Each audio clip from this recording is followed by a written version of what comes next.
Humans are evolving backwards. Lock in. Each and every single one of the approximately 8 billion people on Earth today are considered Homo sapiens, the only species of the genus Homo that is still standing after 2.8 million years of existence. Yeah, but some of y'all got Neanderthal DNA. Some of y'all's ancestors were getting it on with other species. With our specific species having been present for just about 300,000 Like you? of those nearly 3 million years. So less than a blink of an eye by universal standards, but a longish time nonetheless. And this long, yet not so long time frame has created ample opportunity for change, and change we have since those very first days on Earth. And actually, there is probably a lot more differences between us and the very first modern humans than one might think. Now, many of these differences are extremely minute and barely recognizable, with some being invisible to the naked eye, while other changes have come but then gone. And what I mean by this is that in some ways we are now more alike to the first people than other groups of humans from say 50,000 years ago were. And this is nicely demonstrated by something that has greatly changed through time, but is now reverting to how it once was: our heights.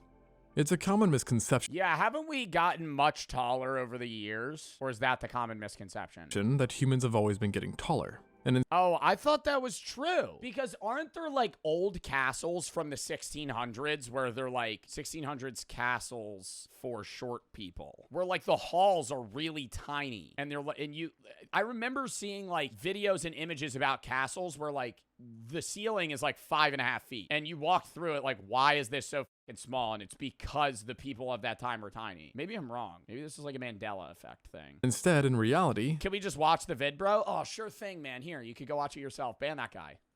Oh, sure thing, man. Here's a video, man. You could go watch it. height has been a wild roller coaster. I never understand that. Dude, literally, there's like a subsection of my audience that's like, I hate when Joe yaps before the video even starts. Why do you watch me then? Aren't you watching me to hear me yap? I don't understand when somebody's like, why doesn't he just fucking play the video? The whole point, just go watch the video. And for the better part of the last Sorry, you want me to be like Sniper Wolf and just go,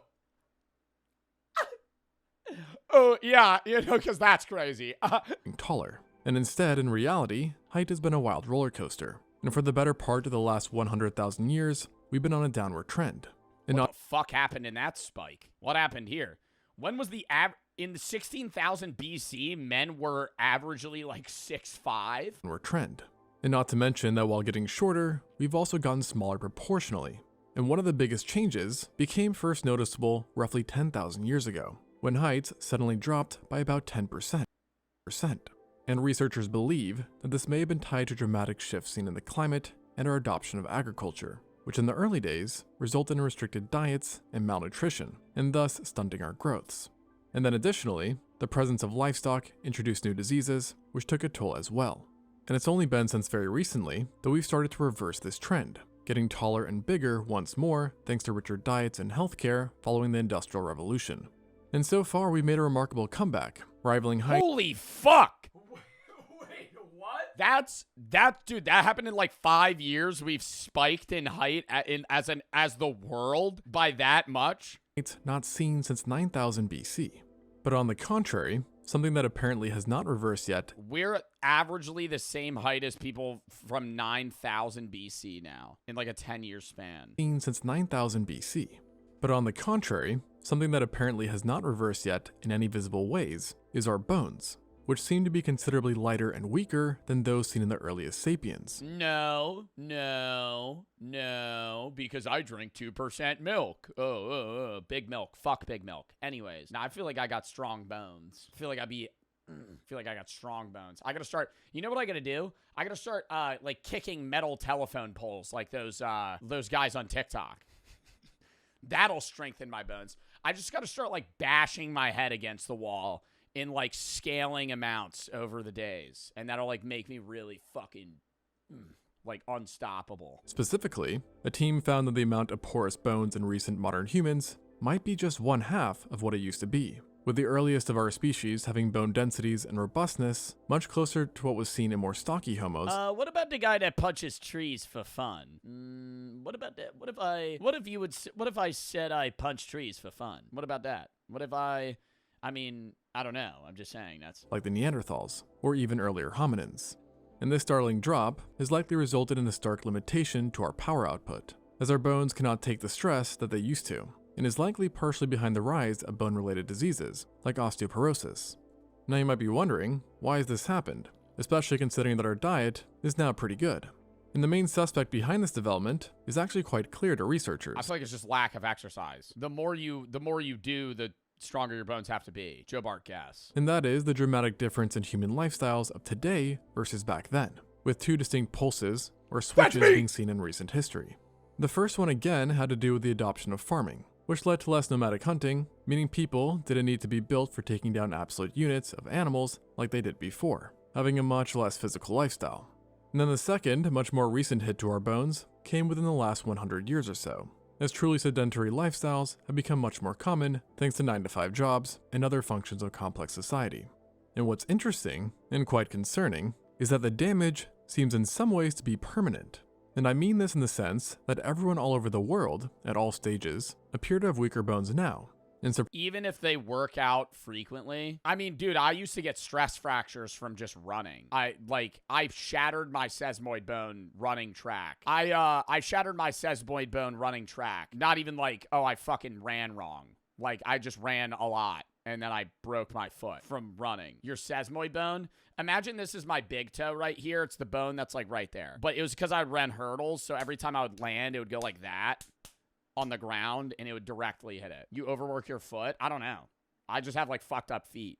So I would always get stress fractures all the time on my shins. Surprisingly, the team didn't even see So you landed wrong? No, I have a long first metatarsal for people that understand anatomy. Improvements in groups which were So almost all of the weight and shock when I land goes directly into the portion of my foot and up my shin. more active. And only time will tell how this trend continues to have an impact. And counterintuitively, while our bones have gotten smaller, our bodies have gotten heavier through the worldwide increases seen in BMI. Which, unsurprisingly, is chalked up to lifestyle changes once again. I mean, I've seen this video a bunch of times. This shit just looks so scary. Like, you're in a flooding room, sitting in water, using 5 computers. Like, if couldn't they die if like one of these PCs fell in the water? Is chalked up to lifestyle changes once again. And something else which has only gotten worse over time and may come as an alarming surprise is our shrinking brains. Compared to the earliest humans, and especially those from a couple thousand years ago, our brains have gone smaller and smaller, and the modern person's noggin is about 12% smaller than the size of one during the last glacial cycle. Not me, though. Look at my fucking big head. Holy fuck. Why does the... What the fuck happened? What the fuck happened? Cycle, i.e. about 17,000 years ago or so. Additionally, it's thought that our brains have decreased by 100 to 150 cubic centimeters compared to those of earlier But, like, are we getting dumber or are our brains just getting denser? humans. Now, this whole dilemma has actually been somewhat of a debate, as in 2022, a group had declared said shrinking, and then shortly afterwards, someone else said, no, that's not happening. But then in 2023 and 2024, separate studies came out which have concluded that the shrinking has really happened. Yet exactly when, where, or why remains unclear. But both seem to agree that the biggest decreases only took place in the last few thousand years, while the trend as a whole appears to have been going on for far longer. And some pretty interesting ideas have emerged on why exactly this happened, with one of the more colorful ideas being the self-domestication hypothesis. Which sounds weird, but let me explain. Now, you may not know this, but domesticated animal brains are about 10 to 15% smaller than their wild counterparts, possibly due to less threats and them being more tame and social. Oh, is it the certain parts of our brain that are more needed for survivability have shrunk, but the rest of our brain hasn't? Like, the individual sections of our brain that are required, it's not like, oh, we're worse at, like, strategic thinking or something. It's like you're less attuned to knowing or using those parts of your brain that are needed for, like, hunting or, like, tracking. Thus requiring, in general, less brain power for stuff normally associated with survival. And so the idea is that this has applied to us as well, with the hypothesis saying that as we built complex societies, it was better to be more docile, which compiled then on top of the new lack of threats, which ultimately resulted in our brains cutting down a size or two. However, the criticism to this But does that make us dumb? is that the timing of when the complex communities arose doesn't line up at all for when our brains actually began to dwindle in size. So most have thrown this idea out along with the next one, the know-it-all hypothesis, which suggests that as societies began and people started to become more specialized, they no longer need to know how to do everything. and thus again leading to a size reduction. Yeah, I could see that where it's like, yeah, societally with specialized labor, you get really good at one thing instead of knowing how to be moderately good at everything. After all, in modern society, you no longer have to worry about trying to survive a predator attack, or how to hunt, forage, bring down an elephant, and so on and so forth. But again, I mean, that's not even modern society. That's just base. Like, once we got beyond hunter-gathering, like, once farming and societies just effectively rose, you could just be a farmer. You could be a blacksmith. You could be, you know, somebody that just got good at one specific task and then used that task to be able to enable you to afford things that you weren't good at. and this idea does have a bit of a timing issue between these changes in the brain. No, somebody might just said, no lie, I could kill an elephant. What the fuck does that have to do with this? And I don't think you could. I don't think you could. Maybe with a gun. I don't think any melee weapon, you're not killing an elephant. And the changes Maybe with like a cannon. in our lifestyle. And therefore, the currently most supported, or rather least contested hypothesis, is energy preservation. Basically, the world of today is much warmer than it was not so long ago. And seeing how our brains are energy burners, accounting for 2% of our body mass, but consuming over 20% of our resting energy, it's possible that they got smaller in order to better dissipate heat and reduce heat output. But again, nothing is conclusive. But does that have to coincide with like how intelligent we are, is what I'm saying. But regardless of the hypothesis, it's definitely true that our brains have shrunk. So naturally, you may wonder how all this impacts our intelligence. And the answer to that is unfortunately, no one has conclusively said anything on this front. But what scientists have said, or at least wondered about, is how current and future warming temperatures may continue to impact this trend. Especially since I wonder if you were to throw a older human, like an older Homo sapien from, 10, 20,000 years ago into modern society, I assume in a lot of ways they would do worse, like socially. But do you think they would be smarter in some ways, depending on brain size? Like, there has to be certain sections of their brain that are more active to where they're able to understand things better. This time around, we also have technology, which has led to somewhat dependence on it, and not so much on ourselves. Which is then to say, if the self-domestication hypothesis is I don't know if that's about self-domestication. I wouldn't say that necessarily leads to shrinking brain. Actually, maybe. Because, it's like, it's the same thing with, like, muscles. Like, if you don't use it, you lose it. But I think that's more along generations than, like, muscles, and the idea of if you don't use it, you lose it is more attuned to, like, your own individual life versus the life of, like, your kids. But, like, if you're somebody that's growing up in modern day as a Gen Alpha kid, never really learning anything and always using ChatGPT to cheat on your tests and understand all the things that you need to get done, you're never really using your brain to its fullest capacity. And so when you trade that onto your kids, that would be the same for them. And then it would just be a chain of effect where, like, 20, 30 generations down, that kid is just genetically dumber. At least partially correct, then things aren't looking too good. And speaking of technology, one thing that's definitely changed. I don't even think that it's. I don't know how to describe this. Actually, I do. I think the disparities between intelligence levels has grown. I think if you were 80 years back, I think the dumbest person. I said this with schooling as well, and teachers can usually confirm this. It just in classes with students. The dumbest kid in 1950, the middle kid, the highest kid, or even adults, dumb, middle, high. I think it's like this now. Like, I think you have people that are, like, bottom of the barrel, like, stupid. Like, I'm not saying, I'm not saying by any, like, genetic means or anything. I'm just saying they don't try. Like, they're dumb.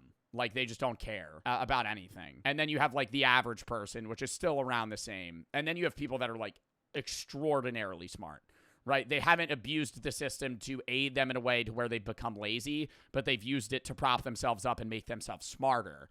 And then you have people that have done the opposite and just become dumb and dull. Is our standard for grooming. This is an ad. Come a temporal anomaly, and regret another change has yet again something to do with our brains. But this time the shape, as somehow the shape of our brains is not what it used to be. Back in the day, brain cases were more elongated or stretched out, while now our brains are more globular. So in other words, yo, but that's you. Isn't that crazy? I don't want to show this again, but I want to because I want to make a point.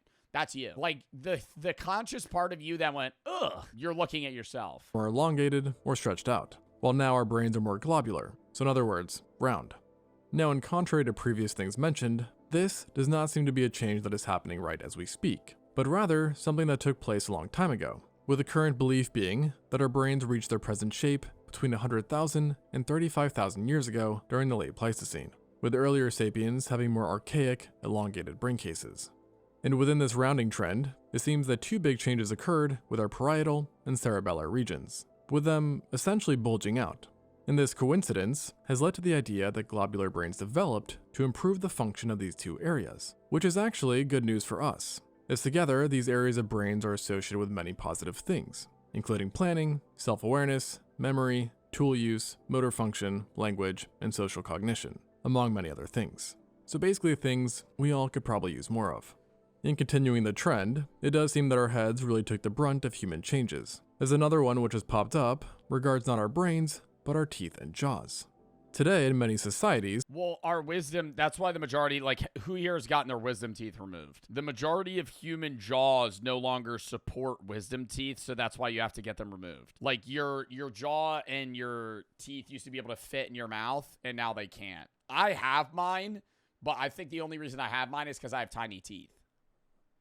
Like, my teeth are all small, so my wisdom teeth fit. I have 3 out of the 4. I was born without one.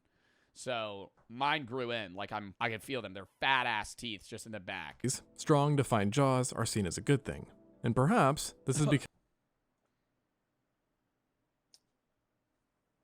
they're becoming more and more of a rarity, seeing that jaws are now smaller than ever before. Really? I feel like I got a fat ass jaw. Dude, my chin look at my chin. It just sticks out. Like I go this is me like trying to push it down. Like there's just a lip. And actually, Homo sapiens as a whole have been developing smaller jaws and teeth compared to earlier Homo species regardless. Well, we're able to cook and make our food more eatable without effort. Like you're able to cut your food up, you're able to, chew your food easier, and that's been happening for years. Like ever since fucking fire and just, the invention of cooking things. It's been easier and easier to chew food. But it's only been in the last 10 to 30,000 years that edible? No, dude. The speed of these changes has rapidly picked up. Oh, not edible, not eatable? Oh, I thought you were telling me to eat an edible. And researchers think that there are a few reasons behind this. Firstly, in the account of the trend of things getting smaller overall, our jaws have shrunk proportionally. But then, in addition to this, our vastly different diets and lifestyles today are major players as well, with special emphasis being on the diet. Thanks to the agricultural revolution, and in recent times the rise of fast and processed foods, diets had never before been made up of so much soft food, leading researchers to think that the lack of harder stuff has made our jaws weaker and smaller.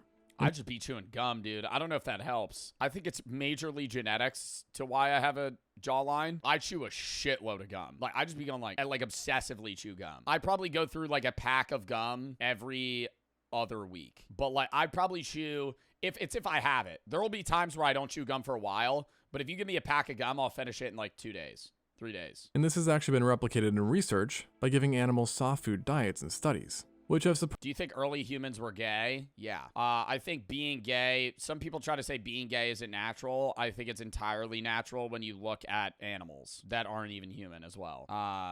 Gay people have existed since the dawn of time. I think more historically, I think maybe bisexual people were more like common rather than like people that are just gay. But I think that also might have been just survival need. I think there were more likely people in like 30,000 years ago. Yeah, they might have had a kid, but they also might have just been more sexually attracted to men or women. Obviously, if they're a woman. Surprise, surprise, found that yes, it did make their jaws shrink. And what's more, is that our ancestors did unsurprisingly not have nice beds to sleep on, just hard surfaces, or at least harder than current beds, which might have actually benefited them, as it would have helped keep their mouth closed when sleeping, which as a result leads to a better developed jaw. And one of the biggest drawbacks of these changes for us has been that while our jaws and teeth have both shrunk, our jaws have done so at a much faster rate, and thus leading to less space for teeth and a massive increase in certain ailments like impacted wisdom teeth, misalignment, and pretty much any other general teeth-related issues. And of course, with smaller recessed jaws, you now also have a smaller airway, which in turn can result in a condition called sleep apnea, which is basically where you stop breathing in your sleep intermittently. And let's just say, that's not good. Now, fortunately, we are finding some ways to counter What is this? What is this B-roll clip of this kid just slumped? this, mainly in adolescence. But if this does freak you out, take a deep breath and chill. And I mean this literally, as that's another thing that has changed in humans of 2025, we've gotten colder. This all started back in 1868, when a German physician stated that the normal human temperature was 98.6 degrees Fahrenheit, which then went on to become a cornerstone in medicine. But then, not so long ago, a new study found that this number was not only off, but quite some ways off, finding that actually the normal temperature for humans was closer to 97.9 degrees Fahrenheit. And this led to a question of how the German doctor had been so off. Isn't us getting colder better, though? Because we're able to maintain our body temperature without burning as many calories, so you're more efficient. Because if you're hotter, that's bad. If you have to we're colder in a hotter environment. It would be different if we were colder in a colder environment. I don't know, and Alex gave this up. Did a study which analyzed 200 years of medical records. And the conclusion was that not only have humans chilled out, but they keep doing so every year, as they found that body temps have fallen by roughly 0.05 degrees Fahrenheit every decade. But this brings up the question of why. And we're not 100% sure, but the reason behind this, according to one researcher, is that it's possibly due to our improved living standards. What is that? And what is this vial? And why are we showing this fucking guy every time? This dude that takes 45 pills every day, and he's like, I've biologically re-engineered my heart to where it's 10 years younger than it should. You're still gonna die by the time you're 95, boss. I'm not preying on your downfall or anything. But is that like blood and cum? Like, what is that? What is in that vial there? What is that? Why are we showing that? What is that? Plasma? It's just blood? What's at the bottom of that fucking thing? Standards. That has in turn decreased the amount of viruses, infections, and diseases that people live with. And thus, wait, we've gotten colder to prevent disease? Decrease the amount of viruses, is that it's possibly due to our improved living standards. That has in turn decreased the amount of viruses, infections, and diseases that people live with, and thus reducing the total amount of inflammation in people, which in itself is known to raise our internal temps. And seeing that diseases were way more frequent throughout all of human history, including when we first appeared, scientists think that they, too, were considerably warmer than us. So in other words, who knows how hot early modern humans were? Furthermore, the researchers who put out the study believe that due to technology, which is presumably going to continue getting better, we can expect ourselves to become even colder, but by how much is unclear. Now, another massive change, which can definitely be seen as beneficial, is regarding our age. Because as a whole, humans have much longer lifespans than our ancestors. And that's also in part, like, it's usually a skewed statistic. Humans used to live a lot shorter lives, like, thousands of years ago. But that's also in part because the average human lifespan accounts child mortality and infant mortality. And kids at childbirth, the majority of kids like 10,000 years ago would just fucking die before they turned 2. Like they wouldn't reach 5 years old. And it like once you surpassed adolescence, it wasn't uncommon in like Greek or Roman times for you to live to like 50, 60 years old. The majority of the time, yeah, you wouldn't be living to 70, 80, 90, 100. But like you would make it, into your 40s, even if you were alive in BC days. Though it's hard to say with complete certainty how long the first people lived, the lifespan for the entire Paleolithic is often chalked up to be between 22 and 33 years old, or an average of 27.5, while now it stands at 73.2, so more than 2.5 times greater. And to just put this into perspective, that's pretty much like taking a group of bears, sticking them on an island, and then coming back to just find that they now live to 65 years old. And as you can probably imagine, this change has primarily come from our advancements in technology, which has aided our health and has allowed us to better avoid and conquer Age of War threats. However, technology is somewhat a double-edged sword, because it has also brought some changes which are very negative, such as poor eyesight from constant screen use, cancer from pollutants, diseases like diabetes and osteoporosis, and many, many more. And ultimately, well, and then we make medicines that solve problems, that give problems, that need medicine to solve those problems, that give problems. And it's just like a never-ending chain of shit. I think we need to just eat better food and not live in polluted areas or fix pollution. I think a lot of that is just going to be, a problem until other countries kind of hoist themselves up, because we were a very polluting country. We still are. But not as much as like when we were watching the video about Bangladesh, and people in Bangladesh live in like an average of 7 or 8 years less just because they live in an environment that has heavy air pollution. Many of the recent changes in ourselves do boil down to recent technological and cultural developments. But one thing that did not is diversity, specifically phenotypic diversity. The first humans were likely much less diverse in appearance and traits than we are now. seeing that they 1. lived in a much smaller area, 2. had smaller populations, and 3. lived in environments that were more homogeneous. Well, like they all looked the same back then? But then, some tens of thousands of years ago, or possibly even longer, certain groups finally decided to take the leap out of Africa, likely spurred on by climate change and droughts, and thus beginning an explosion of phenotypic diversity due to new and varying environmental pressures. Over time, these groups would go on to populate every other continent on Earth, minus one, where in the presence of very different environments, developed adaptations that weren't seen prior. And then to add on to this, the Earth overall has undergone some pretty big changes in just the last 300,000 years, including the last glacial maximum, which again brought pressure upon humans. I will say, I think it's so weird that, like when you looked at that map of how humans spread, humans started Africa, obviously spread into Europe and Asia, and then kind of hopped over to North America because there used to be a land bridge over here. And then they worked their way down. Instead of us going across the water, which is what, like, you know, Columbus did and everything because they didn't know that there was, you know, North and South America. Earth, minus one. We're in the presence of, like, the land has changed so much while Homo sapiens have been alive that literal ways they were able to cross over just don't exist anymore. the very different environments, developed adaptations that weren't Pangea, well, Homo sapiens weren't alive then. seen prior. And then to add on to this, the Earth overall has undergone some pretty big changes in just the last 300,000 years, including the last glacial The Bering Strait still exists in the winter? Really? maximum, which again brought pressure Enough where you're able to walk over it? upon humans and thus more adaptation. And all this combined resulted in changes in evolutionary pressure on certain traits. One of the more obvious and well-known ones is pigmentation, as in areas with less sunlight, lighter skin developed to better allow the penetration of UV rays, and thus improve vitamin D synthesis.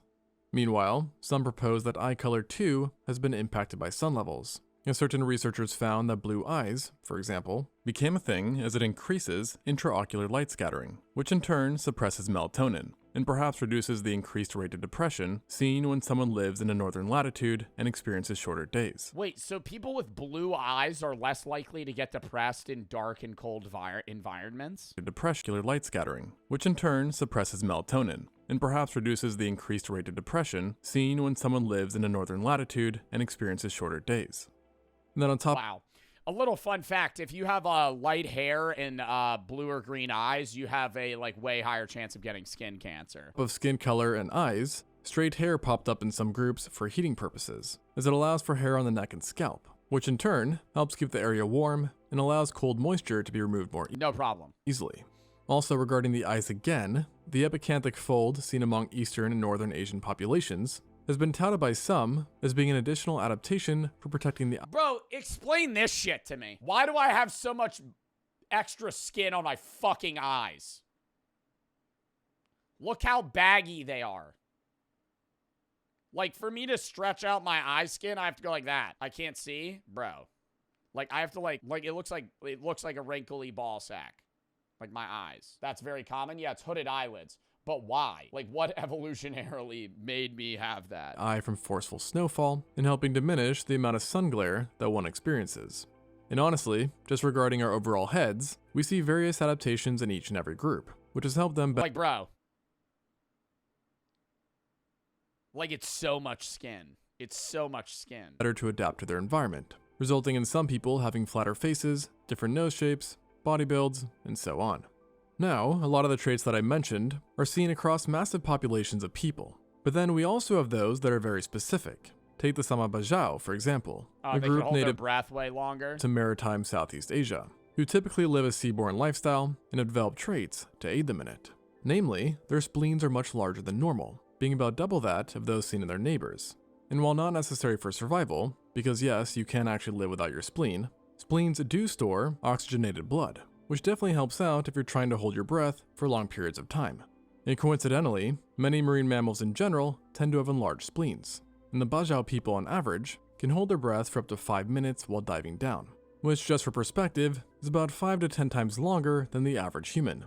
And then in a somewhat similar situation, groups that live in high altitude, like Tibetans and Andeans, show traits designed for living up in the mountains where there is less oxygen, resulting in traits allowing them to survive in this environment. What was that one video we watched about those people that live so high up in the air where there's like gold mining that their blood's so thick that they usually die of heart attacks by like 50. Including showing adaptations to their hemoglobin, decreased No, not Sherpas. It was like I think it was in Peru. resting heart I rate, don't know. and increased lung capacity.